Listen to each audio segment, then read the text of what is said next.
Kata Rasulullah sallallahu alaihi wasallam, sittatu asya'in tukhbitul amal. Ada 6 sifat yang menghancurkan amal kebaikanmu. 6 sifat yang menghancurkan, memusnahkan segala amal-amalmu di bulan Ramadan. 1 kata Nabi, al-istighalu bi uyubil khalqi. Suka sekali cari jeleknya orang, dia lupa jeleknya dirinya sendiri. Ini ya, Pak Gosip. Semua mau diurusi. Jeleknya orang dia nampak. Dia tidak tahu jelek dirinya. Yang orang Melayu mengatakan, semut seberang lautan tampak olehnya. Sementara gajah di pelupuk matanya tidak terlihat. Kan aneh. Semut yang jauh dia bisa lihat. Sementara gajah di depan matanya dia tidak lihat. Ini banyak orang seperti ini Pak.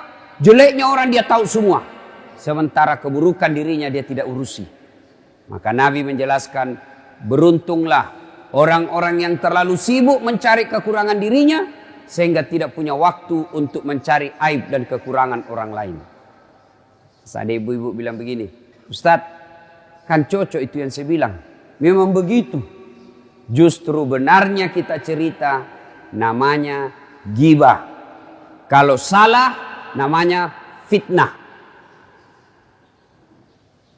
Pemilu kemarin, Pilpres kemarin, banyak orang hancur amalnya Pak.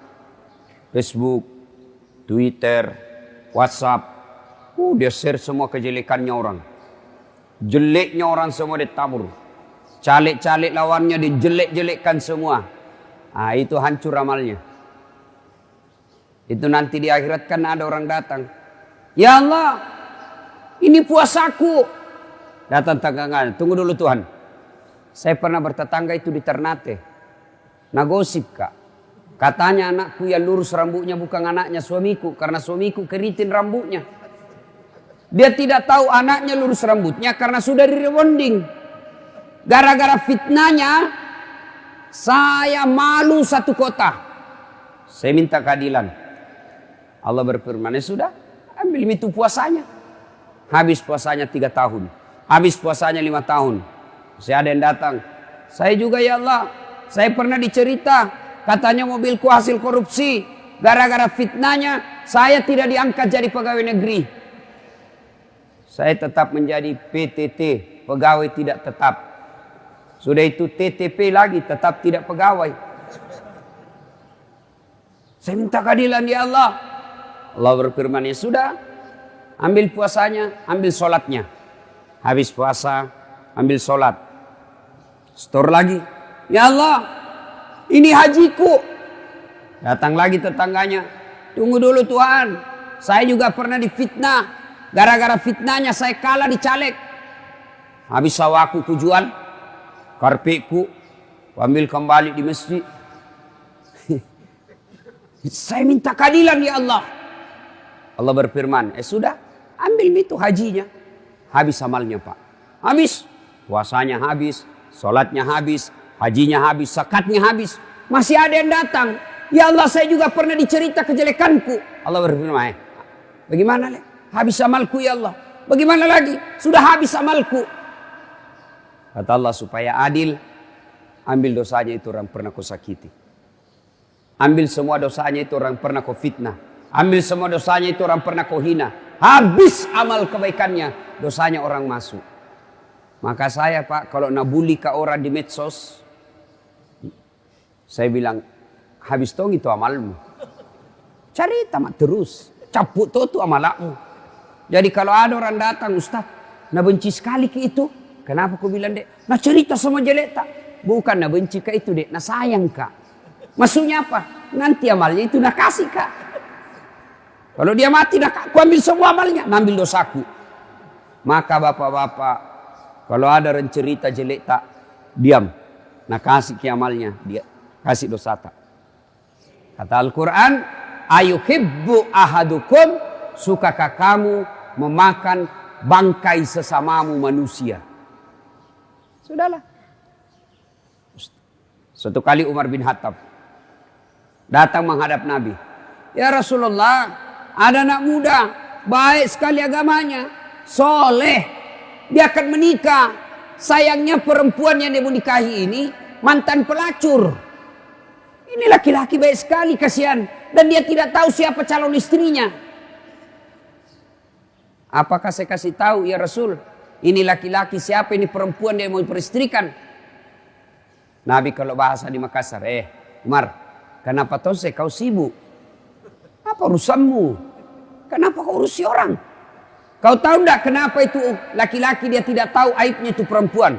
Kau tahu enggak kenapa ini laki-laki dia tidak bisa tahu itu rahasianya itu perempuan? Siapa yang tutup rahasianya ini perempuan?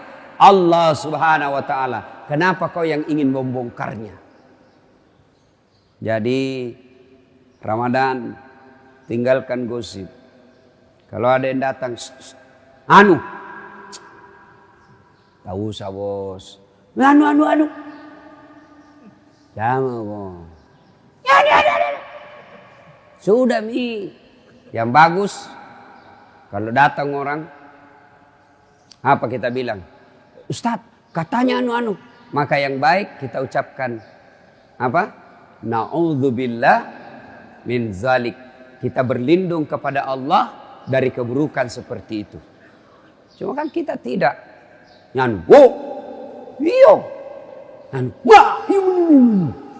Bisa malmu bos.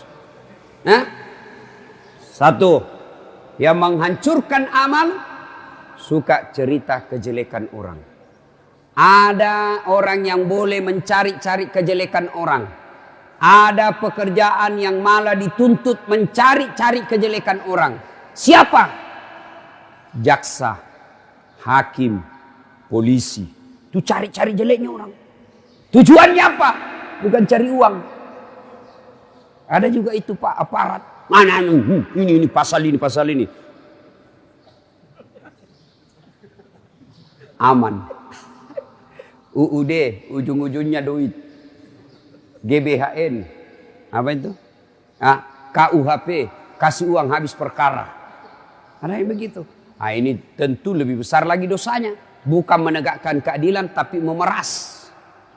Kenapa hakim, jaksa, polisi boleh mencari-cari kejelekan orang? Tujuannya apa? Supaya ditahu itu kejahatan, lalu diberitahukan kepada orang lain, supaya dia tidak mengikuti kejahatan itu. Itu tujuannya. Yang kedua, yang menghancurkan amal. Apa itu? Qaswatul qalbi. Apa itu Ustaz?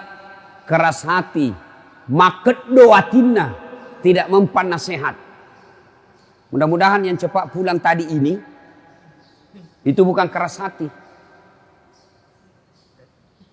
Pada zaman Nabi itu Pak, kalau ada orang mau ceramah dia pergi, Nabi bilang innal munafikin. Itu orang munafik. Tidak dengar dakwah. Ada itu yang begitu Pak. Itu pada zaman Nabi, kalau orang mau ceramah, makanya itu teman-teman kita tablik, kalau dia mau dengar, mau baca buku, langsung berkumpul itu. Berkumpul semua. Memang begitu pada zaman Nabi. Kita mau ceramah, mana pintu kulompat ini? Lihat dulu. Tahu Al-Quran. Bismillahirrahmanirrahim. Innamal mu'minuna alladzina isa sukirallah wajilat qulubuhum wa iza tuliyat alaihim ayatuhum sadathum imanan wa ala rabbihim yatawakkalun. Orang beriman itu yang bagus imannya apabila dia dengar nama Allah bergetar hatinya. Disebutkan nama Allah bergetar hatinya. Yang kedua, apabila dibacakan ayat Allah bertambah imannya. Ini dibacakan ayat Allah pulang. Itu orang Islam Pak dalam masjid. Orang Islam dalam masjid seperti ikan dalam air. Ada enggak ikan Pak? Coba lihat itu ikan kalau dalam air. Senang itu Pak, berenang ke sana kemari. Bapak-bapak, ada ikan tidak senang air? Ada? Pak, kira-kira ada ikan tidak senang air? Ada Pak? Ada. Ikan mau mati. Kalau ada ikan sudah tidak senang air, mau mati itu. Jadi kalau ada orang ceramah dia keluar, mau mati itu. Pernah saya selesai ceramah begini, tiba-tiba ada orang tua datang. Usesa kena, kok sisa saya kena. Kenapa Ji? Dari tadi saya mau kencing. Saya mau keluar, terpaksa ku tahan. Kalau yang mau kencing silakan Pak. Nah ibu bapak saudara-saudara sekalian. Ya, nah, itu tanda orang beriman. Dibacakan ayat Allah bertambah imannya. Kalau bapak selesai dengar ceramah senang perasaannya, bapak beriman. Tapi kalau dengar ceramah, selesai dengar ceramah, Nabi bilang, Pak Satpol PP, Pak Fandi, dia mau lagi panggil itu ceramah. Saya tidak suka ceramahnya. Kenapa? Anam na bahas saya terus nak kena. Ah, masalah kok bos. Itu orang mati hatinya itu Pak. Ya. Bahkan ayat berikutnya Allah jelaskan, orang yang dengar dakwah, kalau dia tidak suka dengar dakwah, ayat berikutnya dijelaskan, mereka lebih hina dari binatang. Coba itu ada dalam Quran kan? Ayo, kau sampaikan ayat Allah atau tidak, kau ceramai atau tidak, kau nasihati atau tidak, kau dakwai atau tidak, sama saja, mereka tidak akan beriman. Bahkan ayat berikutnya dijelaskan, khatamallahu, punya hati tapi tidak bisa dia pakai, punya mata tidak bisa melihat, punya telinga tidak mendengar, mereka lebih hina dari binatang. Jadi kalau ada orang Islam Pak sudah tidak tenang kalau dengar ceramah, tidak senang dengar dakwah, mereka lebih hina dari binatang. Tahu binatang Pak? Tahu binatang? Tahu binatang toh? Kambing. Tahu kambing? Binatang. Tahu binatang? Kambing. Tahu kambing? Binatang. Itu kambing, mamaku di kampung sampai sekarang masih jual beli kambing. Itu kambingnya kalau ada nakal, nak ganggu temannya, tak. Langsung Nabi bilang mamaku, tikengi, tangkap, bawa di pasar, jual li. Sampai di pasar tidak ada yang beli. Haji, dega kata beli, tidak ada orang beli, palisui, kasih pulang, potong. Kambing, nakal, jual. Tidak ada yang beli, potong, makan sama-sama. Kalau ada di sini, mau diapain? Mau diapa Pak? Hah? Jual. Siapa mau beli bikin repot? Potong. Siapa mau makan? Orang mati jangankan dimakan, dipegang saja jenazahnya itu orang meninggal. Jijik kita pegang muka atas, setelah dipegang dicuci bersih-bersih. Itulah yang Allah jelaskan, mereka lebih hina dari binatang. Jadi kalau ada orang Pak tidak suka dengar ceramah, bembe, kambing yang dua kaki, nah itulah dia. Malah nak musuh itu Ustaz, nak bully. Saya nak bully juga itu Ustaz Pak. Anak-anak muda nak bully Kak. Nah bilang ini Ustaz cerita sunnah-sunnah terus. Tak pernah memelihara sunnah. Kenapa kau bilang saya tidak pelihara sunnah? Buktinya kau tidak pelihara jenggot. Mau diapa kalau tidak mau tumbuh? Ada juga orang begitu Pak. Gara-gara jenggot. Tapi saya bilang tidak apa-apa. Malah tuh dosaku itu. Kau ambil dosaku. Ya. 3. Yang menghancurkan amal. Kita ulang tadi. 1, tukang gosip. 2, keras hati. Apa dia tahu itu das? Wah, ilmunya lebih bagus ilmuku. Habis bos amalmu. 3, yang menghancurkan amal. Qillatul haya. Makuras siri. Tidak ada rasa malunya. Bahkan Rasulullah menjelaskan, sebenarnya pakaian orang takwa itu rasa malu. Ini yang sudah mulai tipis di Indonesia Pak. Coba lihat pejabat kita sekarang Pak. Bandingkan pejabat Jepang. Pejabat Jepang Pak, baru dituduh korupsi, sudah mundur. Bukan cuma mundur Pak, nak bunuh dirinya. Karena dituduh bahwa tidak terbukti. Jepang. Kita bukan lagi dituduh, sudah dipenjara, masuk lagi caleg. Coba mikir. Ini Indonesia Pak.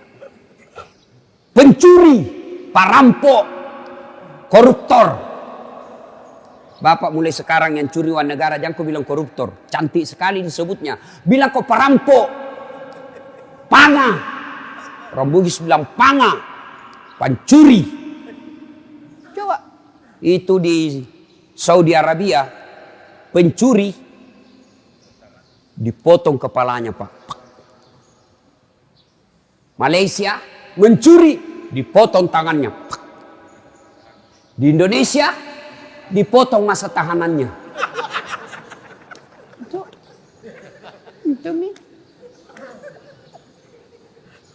Dulu.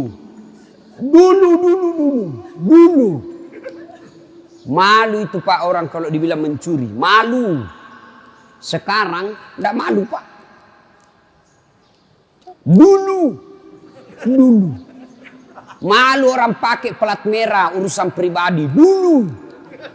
Sekarang anaknya pakai pergi kuliah. Plat merah. Kuras siri. Dulu. Itu cewek kalau lewat pakaian mini-mini. Apa orang bilang? Kuras siri. Dan sekali malunya itu. Kelihatan semua pahanya. Dulu. Sekarang. Sini Pak. Bapaknya haji. Mamanya haji. Pergi pengantin bapaknya pakai songkok, mamanya pakai jilbab besar. Nah pegang anaknya di sini. Baru apa? Tidak pakai jilbab anaknya kelihatan dadanya, kelihatan pahanya. Modern tidak, dongok. Dulu. Kalau ada cewek dibonceng sama cowoknya, dipanggil itu anak, dia cari itu bapaknya. Mana itu adekmu yang cewek? Piko cari siapa yang bonceng, pukul itu yang bonceng, pukul juga itu adekmu.